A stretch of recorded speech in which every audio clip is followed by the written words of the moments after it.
when we came to Slough, there weren't any Asian people of such. They used to have a few Asian men with suitcase selling jumpers and spreads and, things like that. They would find out where the black people living and they would come around to our door and knock and try to sell us things like that. And we used to buy from them too, even coats, because you could take a coat and pay them like two shillings every week. Every time they come, you pay them 2 shillings until you pay it off, They were very good like that. But I don't know where they're coming from, London or Southall. We got to them up London to get our kind of food. The yam and bun, you couldn't get that in Slough. And those days, till a bloke come in, worry about him, they're Rocky.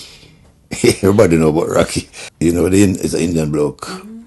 He always get food in the market down Slough. Years ago.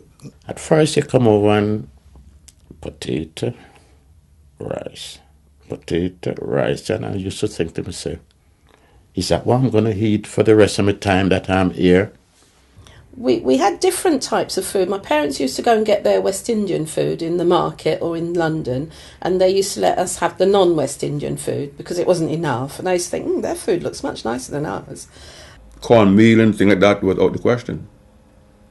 Potato, that was about the only West Indian food you could buy here. Them days you used to have to be sending back home to say, well, you could send me some banana, and when it does get here, it's no good to you because it's not coming by plane. When I came to Slough, it was about 5 Antiguans with myself in Slough. Obviously, call you from Slough, from Antigua, that in itself, was something that you have in common. So therefore, it was difficult to get together because there were very few people at the time to get together with. When I came here as a black person, this town was called, it's Anguillan town, because most of the people was from Anguilla, you see, and I make so much friends with them. And you go on the street, it's nice to meet your own people and you can say hello and have a little talk. And news coming from Anguilla, I may not hear it, but somebody else that I meet on the high street may be able to say to me, you heard what happened? Mum and Dad bought the house in Arthur Road, yeah. And within that vicinity just itself there was probably maybe 8 or 9 Anguillians living. Yes. And then in the neighbouring street there would be more Anguillians or people from St Vincent or Nevis or Antigua or whatever. But everyone knew everyone. That was the most loveliest thing about it. They used to do dominoes. We used to go play Reading, Westbourne Park, London. Yeah, the old community centre.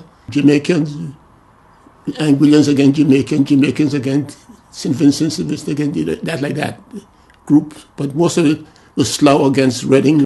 Once everybody got married, had kids, that was it. Everybody just went their own way, and that was it. It was a shame. Those days I used to like going to the pictures. And especially on Sundays.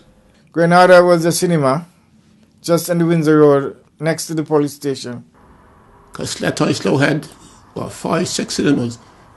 Those days, there was just a radiogram playing records or the radio. So it was nice to get out and go to the pictures. We used to watch the westerns, cowboys, John Wayne, Clint Eastwood. Yeah. Down the Slough High Street where the Marcus Spencer is now, there used to be a cinema they called the Century. And that's a show of westerns all day Sundays. Adelphi was down Bath Road, where they have bingo.